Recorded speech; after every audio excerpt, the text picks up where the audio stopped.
All right, it's later the same day, um, and I'm going to now do the computational details section. The computational details we'll be reading along together, see what they say. We know what the scheme is. I did look up a couple different, actually, what I Googled was 12 and 14 electron systems, and I haven't read them yet, but I think I will. That's some of the articles, hopefully, I will read to support what I'm doing here. All right. Computational details. A. General procedures. The calculations reported in this paper were performed with the Amsterdam Density Functional Program, release ADF 2000.02, and has a reference there. The wave functions were expanded into a basis set of Slater-type orbitals, a double eta basis with one polarization function, basis 3, was used for H, C, and P. Triple, I'm going to just say eta, but I'll look that up later too. Basis 4, and palladium, for palladium and iodine. And triple eta with two polarization functions, basis 5, for chlorine and bromine. Electrons in inner shells were treated within the frozen core approximation. I like that. That suggests that they had nothing to do with the rest of things.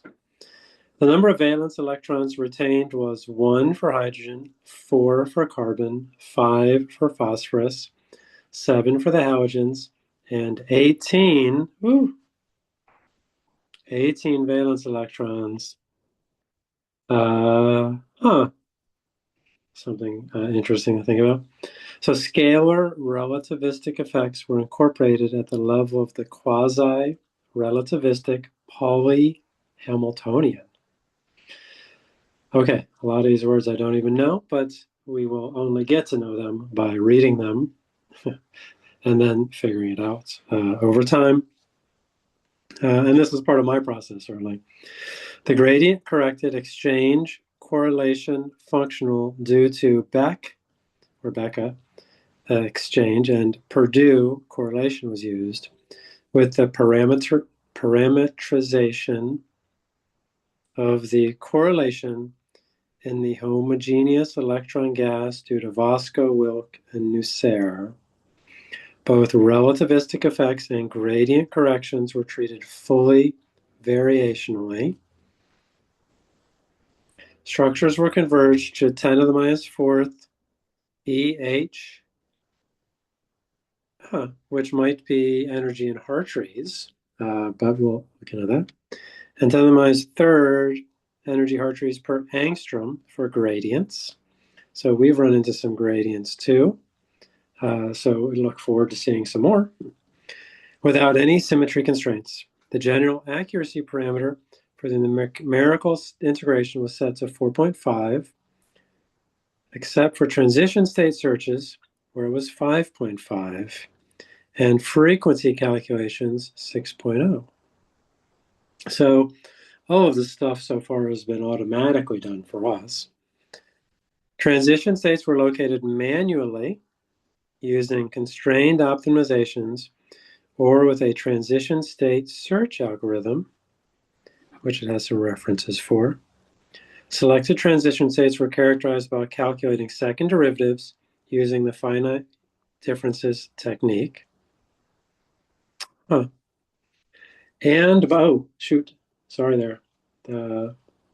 I was underlining stuff and circling stuff, but and by following the intrinsic reaction path with references, see supporting information for additional details. Okay, lots of stuff. I had no idea what they were talking about. This is my first read. I don't know when my second read will be, but probably after my second paper, because the second paper, I'll be able to compare how they do their computational details with how Senn and Ziegler do. B, solvation effects. The solvent was described as a homogeneous, isotropic, linear dielectric medium within the conductor-like screening model. Ah, that's what's, Cosmo. Conductor screening, yes. Conductor screening Mo. So, oop, my pen's hitting my thing there.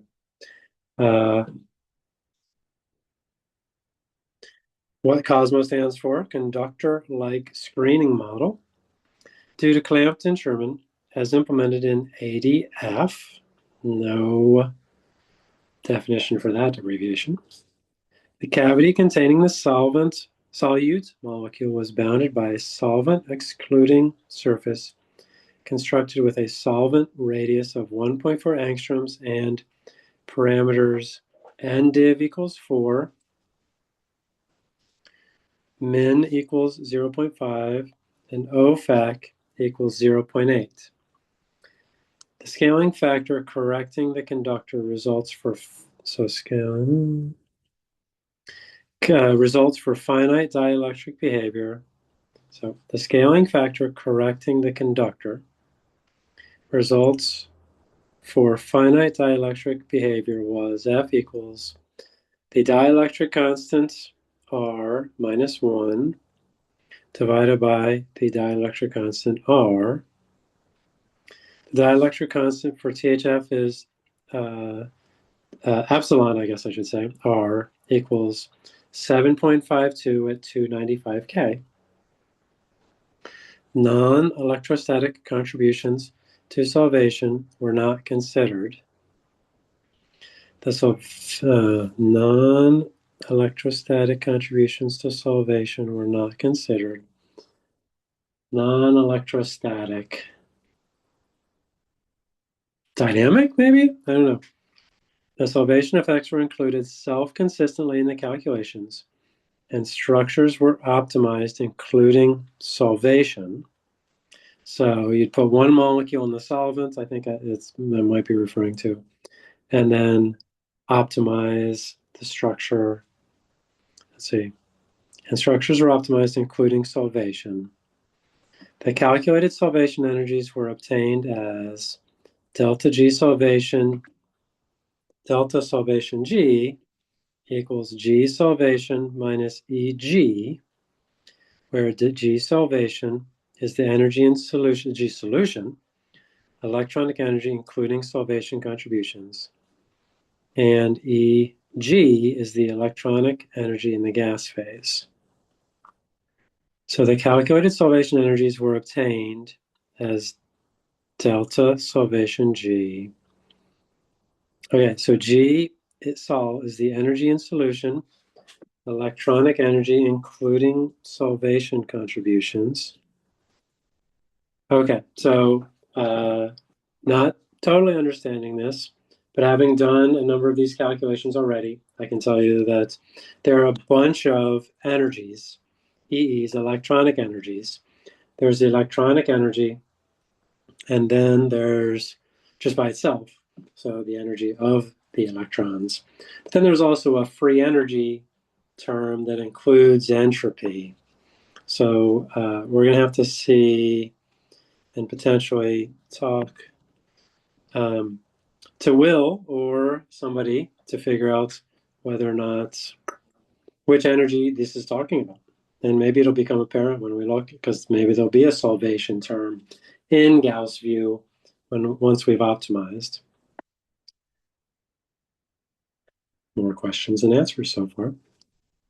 For the determination of the solvation radii, it was recognized that the single most important contribution to solvation in the systems of interest stems from the dissociated halide ion.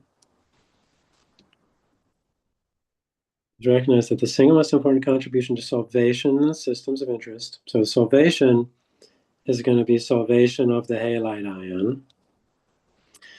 The solvation radii for the halogens were therefore adjusted to reproduce the experimental solvation free energy of the respective halide in THF. Delta solve G X minus and THF, where X equals 3 of the halogens, but not fluorine. Fluorine is weird.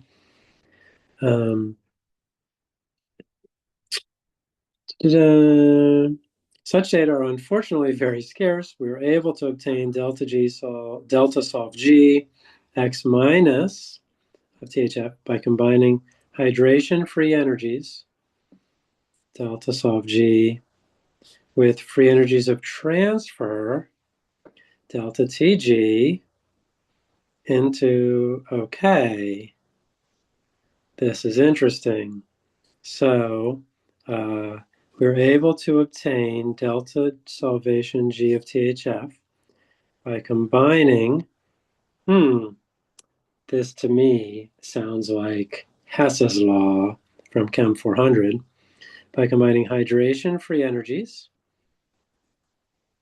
with free energies of transfer.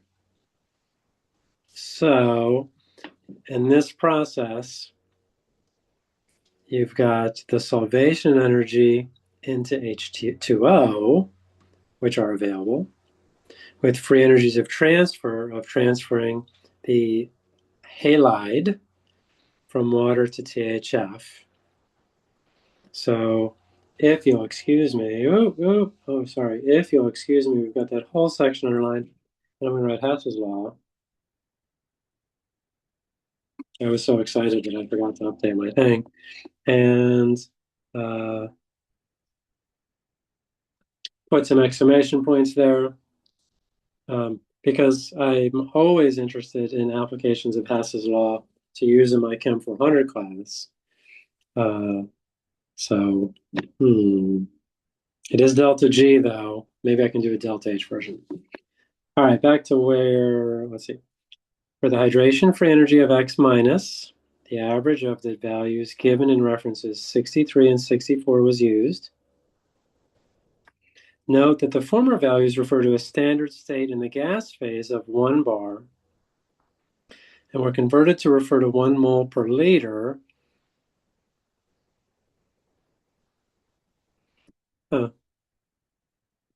Note that the former values refer to a standard state in the gas phase of 1 bar and were converted to refer to 1 mole per liter.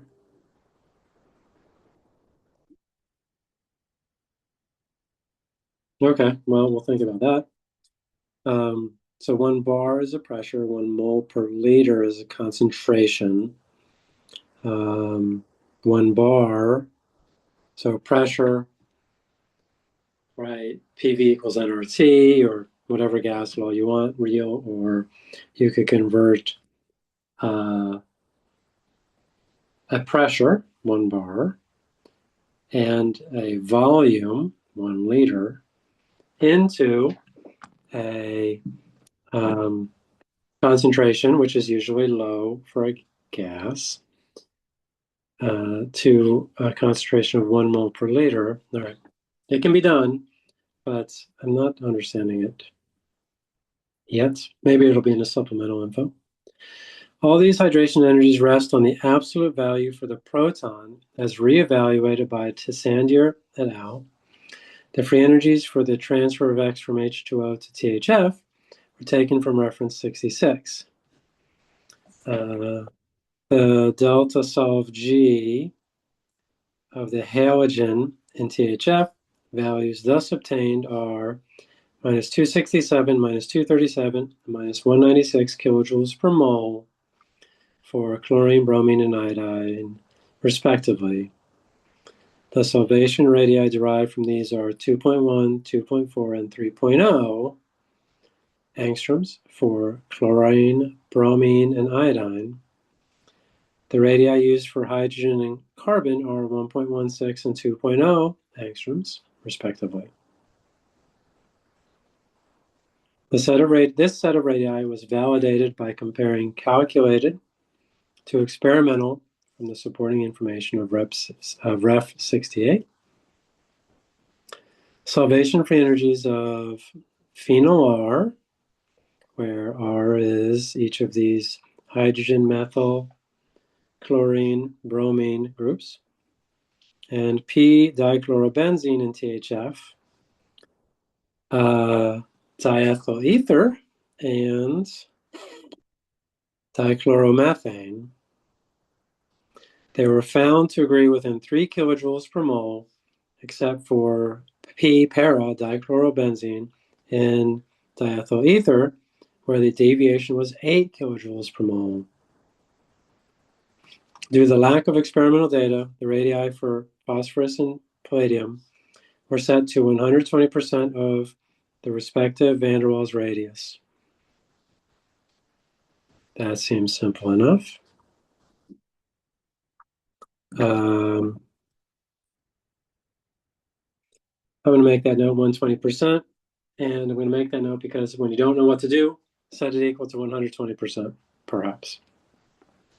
That is at 2.2 for phosphorus and 1.92 angstroms for palladium.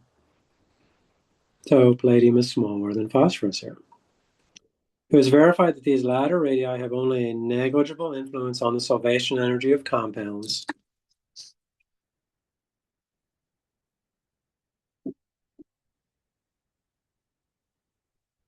Containing these atoms.